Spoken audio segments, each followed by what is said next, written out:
कहते हैं अगर मोहब्बत सच्ची हो तो वक्त भी ठहर जाता है, मुकद्दर भी झुक जाता है और पूरी कायनात मिलाने की जिद पर उतर आती है। दोपहर का वक्त था। राजस्थान के कोटा शहर से करीब 25 किलोमीटर दूर चंबल नदी के किनारे बसे राजपुर घाट पर सन्नाटा पसरा था। चंबल की लहरें धीरे धीरे घाट की सीढ़ियों से टकरा रही थीं, जैसे किसी के इंतजार में बेचैन हों। चारों तरफ लोग थे, कोई पूजा कर रहा था, कोई स्नान कर रहा था, कोई तस्वीरें खींच रहा था। लेकिन उस भीड़ से थोड़ा दूर किनारे पर एक पुरानी लकड़ी की नाव बंधी थी। उस नाव पर बैठा था एक बुजुर्ग नाविक, गोपाल सिंह चौहान। झुर्रियों से भरा चेहरा, माथे से बहता पसीना, लेकिन आंखों में गहरी शांति। हर दोपहर उसकी बड़ी बेटी प्रिया गोपाल के लिए टिफिन लेकर घाट पर आती थी। गेहुआ रंग, साधारण कपड़े और चाल में सादगी।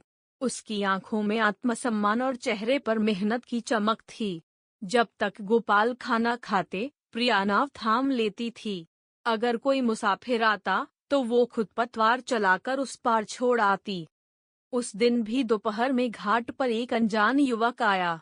नाम था साहिल वर्मा। 24-25 साल का, साधारण कपड़ों में, कंधे पर बैग और पास में मोटरसाइकिल। उसने कहा, मुझे उस पार जाना है, जरा जल्दी है। गोपाल सिंह उस वक्त खाना खा रहे थे। उन्होंने पूछा, बेटा कहाँ जाना है? साहिल बोला, पास के गांव में बहन की ससुराल है, उसकी शादी में आया था, अब निकल रहा हूँ। किसी ने शॉर्टकट बताया तो यहाँ से आ गया। गोपाल ने मुस्कुराकर कहा, बेटा मेरी बेटी प्रिया नाव चला देगी तुम्हें। साहिल थोड़ा झिझका, अंकल अगर आप छोड़ दें तो। गोपाल ने हंसकर कहा, डरने की जरूरत नहीं, मेरी बेटी कई सालों से नाव चला रही है।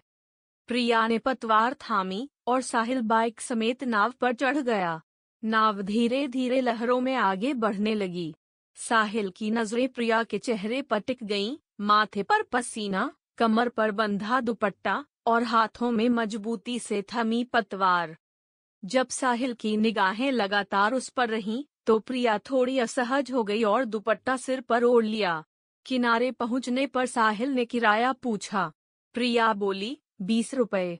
उसने 50 का नोट दिया। प्रिया ने 30 रुपए वापस कर दिए। साहिल ने कहा, रहने दो, मेहनत से चलाया तुमने।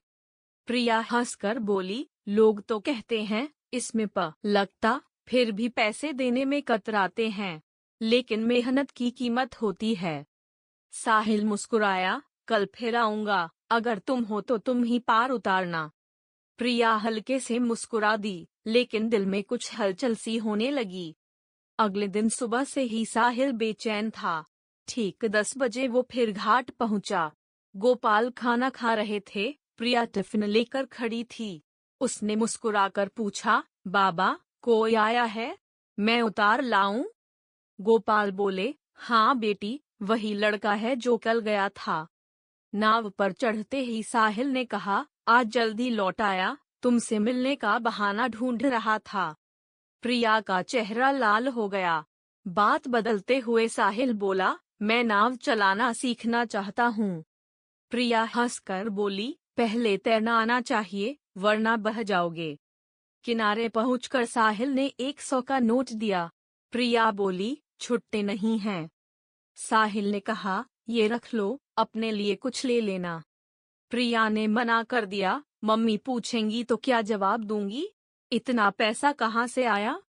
साहिल ने गहराई से देखा, यही तो तुम्हें सबसे अलग बनाता है। धीरे धीरे मुलाकातें बढ़ती गईं। प्रिया अब हर सुबह जल्दी उठती, सजती संवरती और मन ही मन सोचती, क्या वो आ जाएगा? साहिल की हालत और भी बुरी थी।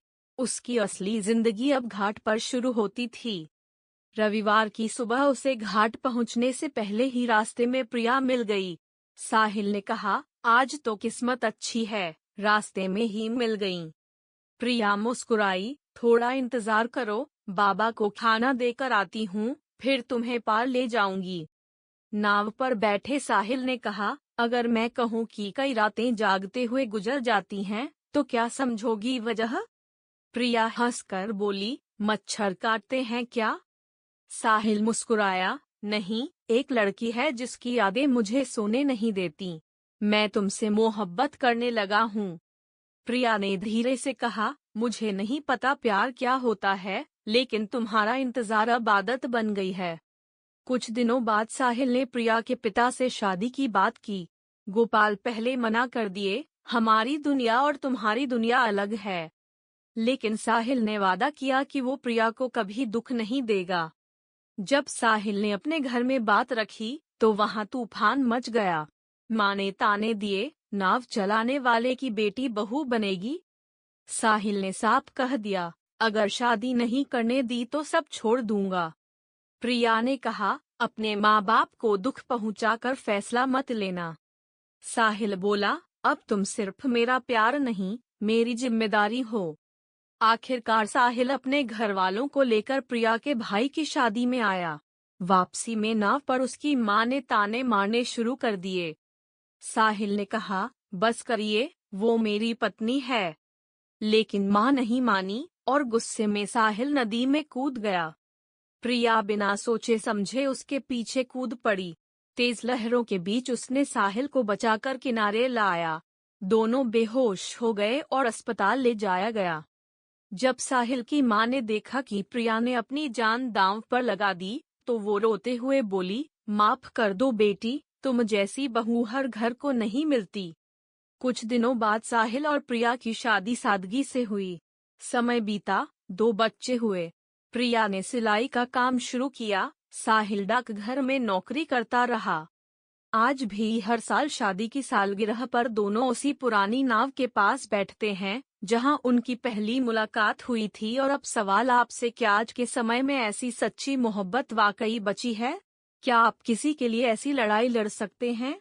कमेंट करके जरूर बताइए, और अगर कहानी दिल को छू गई हो तो इसे शेयर करके सभी तक पहुंचाइए, और जाते जाते हमारे चैनल को सब्सक्राइब करना ना भूलें। फिर मिलेंगे एक और दिल छूने वाली कहानी के साथ। जय हिंद, जय